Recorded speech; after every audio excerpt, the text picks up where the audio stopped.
Sir, आज विश्व भर में योगा क्रांति लाने वाले प्रधानमंत्री मोदी के इस योगदान को आप कैसे देखते हैं? अद्भुत योगदान।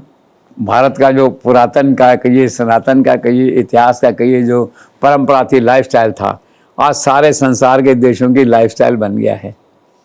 अभी नरेंद्र मोदी ने कहा ना कि अब आप 70 साल के हो गए, 50 साल जैसा रह सकते हो, व्यवहार कर सकते हो अगर आप योगा करते हो, दैट वे आप शांत रहते हो, चित्त रहते हो, सारी बातें हैं। लेकिन इस सारे प्रोसेस में योगा तो पॉपुलर हुआ सो हुआ 190 देशों में। कटसी मेन नरेंद्र मोदी, शुरू में बाबा रामदेव का रोल था, लेकिन अब वो उन्होंने तो एक धारणा दे दी, बढ़ा दिया आगे।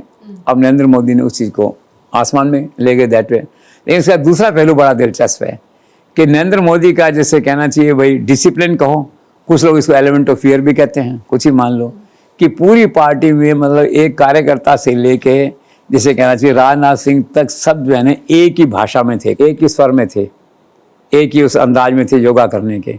तो मैं नहीं समझता 140 करोड़ लोगों के देश में कोई एक ऐसा व्यक्ति आज तक हुआ हो, या मोदी जी के बाद 10 साल बाद भी कभी ऐसा होगा, मुझे नहीं लगता, जिसके एक इशारे पे पूरी पार्टी एक ही संकेत में योगा करने लग जाए, झुक रहे हैं, ऊपर हो रहे हैं, नीचे हो रहे हैं, सब कर रहे हैं।